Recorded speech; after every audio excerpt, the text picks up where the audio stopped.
আমার কাছে একটা আইডিয়া আসছে, সেটা হচ্ছে বাংলাদেশে যারা হচ্ছে ইন্টার পাস করে নাই, এসএসসি কমপ্লিট করে নাই, তো যারা যারা হচ্ছে এসএসসি কমপ্লিট করে নাই তাদের জন্য একটা বাটন ফোন এইটা ইউজ করা বাধ্যতামূলক।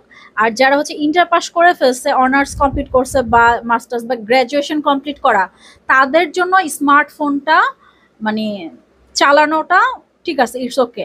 তাছাড়া যত এই যে কি বলে এটাকে, ম্যাট্রিক পাস মানে এসএসসি পাশের আগে যারা আছে মুরুক্ষ, এদের জন্য বাটন ফোন খুব ভালো, কারণ এরা এরা যখন থেকে এই ফেসবুক চালানো শুরু করছে, যখন থেকে একটা ক্যামেরা পাইছে ফোনের মধ্যে, কিছু হইলে রাস্তাঘাটের মধ্যে অ্যাক্সিডেন্ট হইতেছে, কোনো সমস্যা হচ্ছে, দুর্ঘটনা ঘটতেছে, কোনো মানুষের টাকা হারাই গেল, ব্যাগ চুরি হয়ে গেল, সেগুলোর পিছনে না দৌড়াইয়া ওরা ভিডিও করা শুরু করে দেয়। মানে মানুষের মানবিক দিক তো নাই ধরতে গেলে, আছে একটা মোবাইল, কোনো কিছু হইলেই মোবাইল ধরেই একটা ভিডিও করা শুরু করে দেয়। কেন রে ভাই?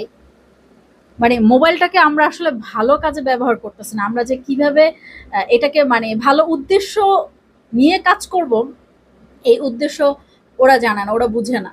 ওরা হচ্ছে খারাপ কাজে বেশি ব্যবহার করতেছে, সে খারাপ কাজটা আসলে মানে নিয়ন্ত্রণ করা উচিত বাংলাদেশে, নাহলে ভবিষ্যতে এদের অনেক খারাপ আছে, অনেক, আমি বলে দিলাম।